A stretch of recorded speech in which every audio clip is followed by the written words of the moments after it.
Real Madrid dikabarkan angkat tangan dari perburuan pemain di bursa transfer musim panas ini.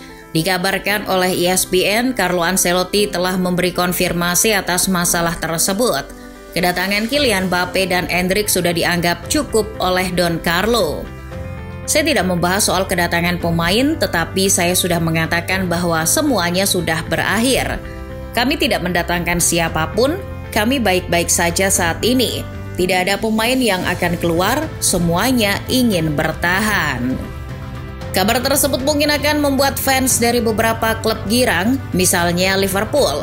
Berakhirnya perburuan Madrid akan membuat Trent Alexander-Arnold yang diisukan akan dipinang Madrid bisa bertahan lebih lama di Anfield.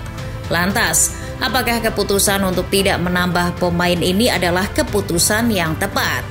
Sebelum masuk ke pembahasan, kalian bisa terlebih dahulu menekan tombol subscribe dan menyalakan lonceng notifikasinya agar tidak ketinggalan video-video dari Starting 11 Story.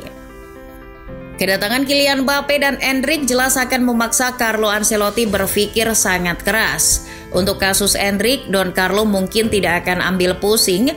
Pemuda yang baru berumur 18 tahun tersebut masih perlu untuk meningkatkan kualitas individualnya untuk bisa menembus skuad Los Galacticos. Sementara untuk Kylian Mbappe, kehadiran mega bintang asal Prancis tersebut jelas menambah opsi penyerangan yang bisa dimainkan oleh Don Carlo. Masalahnya, semua opsi yang dimilikinya adalah pemain kelas elit yang sama-sama pantas untuk masuk skuad utama Los Galacticos.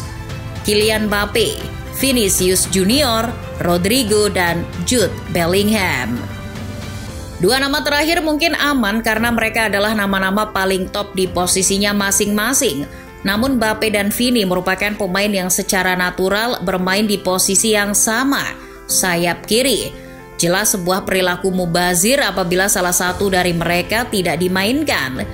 Ini adalah masalah pertama bagi Don Carlo. Ampunya sepak bola Eropa tersebut harus mampu menduetkan nama-nama besar yang kini berada di bawah asuhannya. Namun sebelum jauh membahas soal kemungkinan-kemungkinan yang akan terjadi pada skuad mewah Real Madrid musim ini, ada baiknya kita mundur ke awal dekade 2000-an pada musim 2002-2003. Saat Don Carlo, seorang fans berat Inter, menukangi AC Milan, dirinya punya masalah serupa dengan yang kini 2 dekade kemudian dihadapinya lagi. Kala itu Don Carlo hanya punya 3 slot di lini tengah, namun di San Siro ada beberapa gelandang yang namanya bisa membuat lawan gentar. Rui Costa, Clarence Seedorf, Gennaro Gattuso, Andrea Pirlo, dan Ricardo Kakà. Dilansir dari The Athletic dalam bukunya berjudul Quiet Leadership, Don Carlo bercerita, "Kami mengatasinya dengan formasi diamond, di mana Pirlo dan Kakà saling bertukar posisi. Pirlo lebih ke dalam, Kakà lebih ke depan. Skema 4-4-2 diamond tersebut mengubah Kakà menjadi pemain terbaik di dunia." Don Carlo sejak musim itu memasang 3 pemain tengah plus 1 pemain di nomor 10, tanpa winger murni.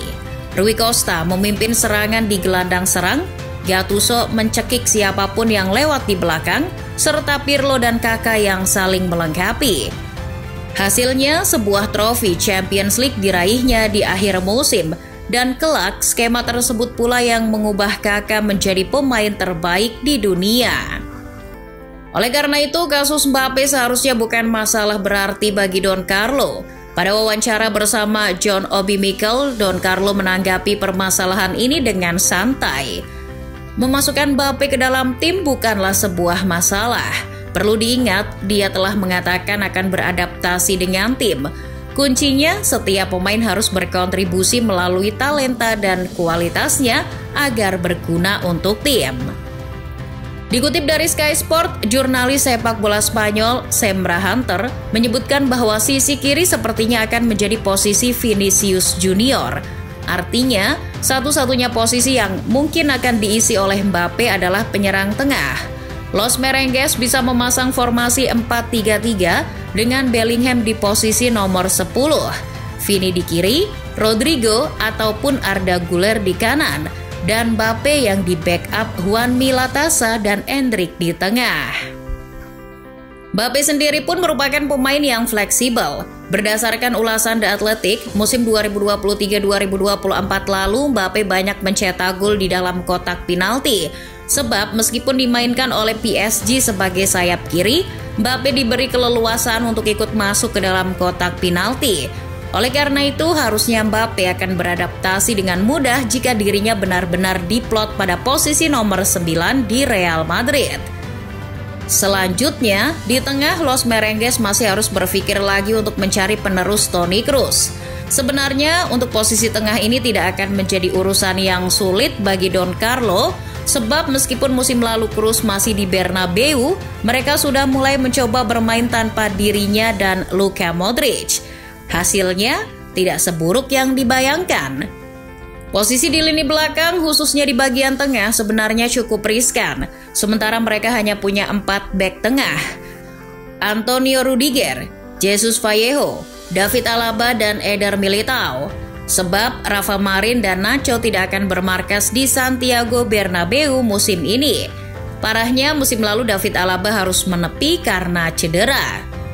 Ini adalah lini paling rawan yang dimiliki Los Merengues. Namun Don Carlo tidak terlalu menganggapnya sebagai suatu masalah yang berat. Dirinya yakin bahwa apa yang dimilikinya saat ini sudah cukup untuk mengarungi musim 2024-2025. Skuad sudah aman. Vallejo kembali, Alaba sedang pemulihan. Kami punya bek tengah muda macam Joan, Jacobo, dan Raul yang sudah ikut berlatih dan punya kualitas. Saya yakin kami sudah cukup untuk posisi ini. Tampaknya Los Merengues akan kembali mencoba mengorbitkan pemain-pemain La Fabrica, akademi yang menghasilkan nama-nama beken macam Raul Gonzalez, Iker Casillas, Jose Maria Guti, hingga Juan Mata. Mungkin kita akan kembali melihat Los Merengues dengan produk-produk yang dihasilkannya seperti dahulu kala. Apakah angkat tangannya Don Carlo dari perburuan pemain di bursa transfer ada kaitannya dengan Florentino Perez? Bisa jadi. Dikutip dari VOI, Real Madrid dinilai salah dalam menentukan prioritas. Florentino Perez dinilai memiliki visi yang buruk sehingga lebih mementingkan pemain depan alih-alih menambal pemain belakang. Mungkin keputusan yang dilakukan oleh Don Carlo ini merupakan bentuk protes terhadap kebijakan sang presiden. Los Merengues sendiri musim ini akan bermain lebih banyak dari musim lalu, sebab Champions League musim ini dengan format barunya akan memiliki jumlah laga yang lebih banyak. Bisa saja mereka akan memulai musim dengan skuad seadanya dan di tengah musim akan mulai menambal posisi-posisi yang perlu ditambal. Bukan tak mungkin jika ini juga merupakan strategi tersendiri dari Don Carlo untuk membuat skuadnya lebih efektif dan efisien.